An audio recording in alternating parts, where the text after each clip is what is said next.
টিংখাঙত কেইবাশ পুৰুষ মহিলা অংশগ্ৰহণেৰে নভুই ৰোৱা পৰ্ব মন্ত্ৰী বিমল বৰাই নিজেই ধুতি গামোচা পিন্ধি ট্ৰেক্টৰে হাল বালে পথাৰত ডিঙিত গামোচা বগা চোলা নতুন ধুতি পৰিধান কৰি ট্ৰেক্টৰ ড্ৰাইভাৰ ৰূপত মন্ত্ৰী বিমল বৰা আনফালে কেইবা শতাধিক মহিলাই তুলিছে কঠীয়া আন একাংশই দ পথাৰত একাঠু পানীত কঠীয়া ৰুইছে পুৰুষসকলে ৰোৱনীসকলক কঠীয়া বিলাইছে একেদিনাই 30 বিঘা মাটিত কঠীয়া ৰুই নভুই পাতিলে টিংখাঙৰ টিপমীয়া অঞ্চলৰ কেইবাখনো গাঁৱৰ ৰাইজ টিংখাঙৰ বুকু খুচা চৰণীয়া পথাৰ আজি পুৱাৰ পৰা দিন জোৰা কাৰ্যসূচীৰে নভুই ৰোৱা পৰ্বৰ আয়োজন উল্লেখ্য যে আগন্তুক জানুৱাৰী মাহত টিংখাঙত সদৌ অসম মৃদঙীয়া গায়ন বায়ন সংস্থা অসমৰ ৰাজ্যিক অধিৱেশন আৰু 7 দিনীয়া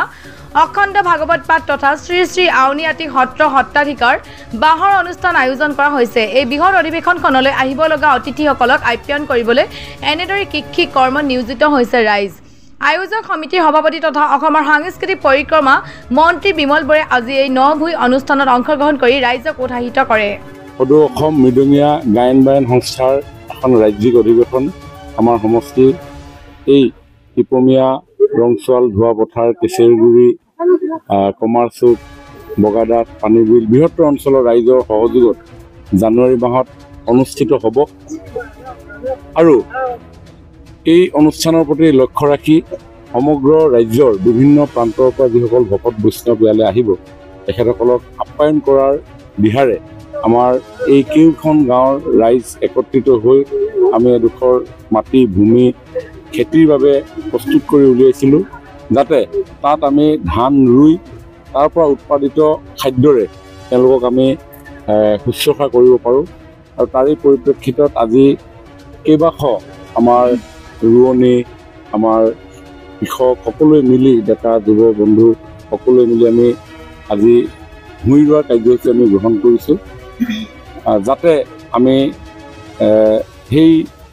মৃদঙীয়া গায়ন বায়ন সংস্থাৰ অধিৱেশনৰ লগতে সংগতি ৰাখি 7 দিনীয়া ভাগৱত পাঠৰ অনুষ্ঠানো আমি ইয়াতে আয়োজন কৰিম তাৰ কাৰণে এই আয়োজন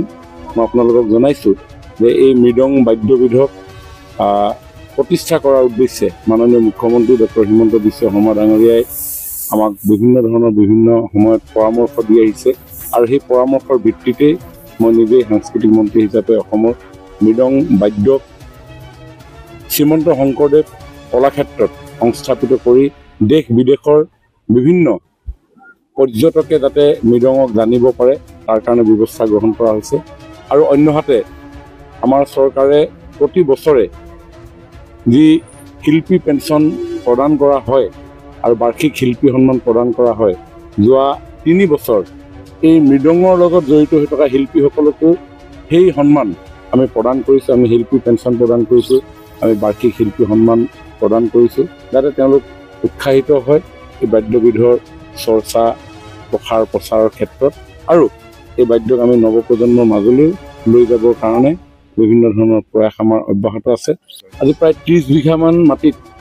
আমি এই খেতি কৰিছোঁ চন পৰি থকা মাটি যথেষ্ট কষ্ট কৰি পিনি ইয়াতে হাল কোৰ বোৱা হৈছিলে বহুত বেছি চাহ হোৱা নাই সচৰাচৰ ইয়াতে নৰ্মেল খেতি নহয় কিন্তু নতুনকৈ মাটিডোখৰ উলিওৱা হৈছে ৰাইজৰ সহযোগত আমি ভাবিছোঁ যি উল্লাস উদ্দীপনাৰে আমাৰ সকলো ৰোৱনী বোৱাৰী সকলো ওলাই আহিছে নিশ্চয় ইয়াত খুব সুন্দৰভাৱে শস্য উৎপাদন হ'ব আজি খুব ভাল লাগিছে আজি যিহেতু আমাৰ প্ৰায় 5খনমান গাঁৱৰ ৰাইজ একেলগে একত্ৰিত হৈ এনেধৰণে 30 বিঘামান মাটিত ভূঁই ৰোৱা হৈছে গতিকে বহুত ভাল লাগিছে যাতে 2026 চনত অনুষ্ঠিত হ'বলগীয়া অসম ভিত্তিত যি টিপমীয়া বৰনামঘৰৰ 2026 চনৰ মৃদঙীয়া গায়ন বায়ন অনুষ্ঠান আমি ভাবিছোঁ অনুষ্ঠানটো খুব সুন্দৰভাৱে অনুষ্ঠিত হ'ব আমি অতিথি আপ্যায়নৰ বাবে আপোনালোকে দেখিছে ধান ৰোৱা পৰ্ব হৈছে ইয়াৰ জৰিয়তে আমি জলপানৰ যোগাৰ কৰিব লাগিব ভাতৰো যোগাৰ কৰিব লাগিব এনেধৰণে আমি সকলো ৰাইজ একত্ৰিত হৈ আমি অনুষ্ঠানটো অনুষ্ঠিত কৰিম বুলি ৰাইজ একত্ৰিত হৈছোঁ আৰু আজি প্ৰায় 200মান মহিলা আহিছে ইয়াতে তেনেধৰণে 200-250মান পুৰুষো আহিছে গতিকে প্ৰায় 500 ওচৰা-ওচৰি ৰাইজ একত্ৰিত হৈ আজি আমাৰ এই অনুষ্ঠানটি হৈছে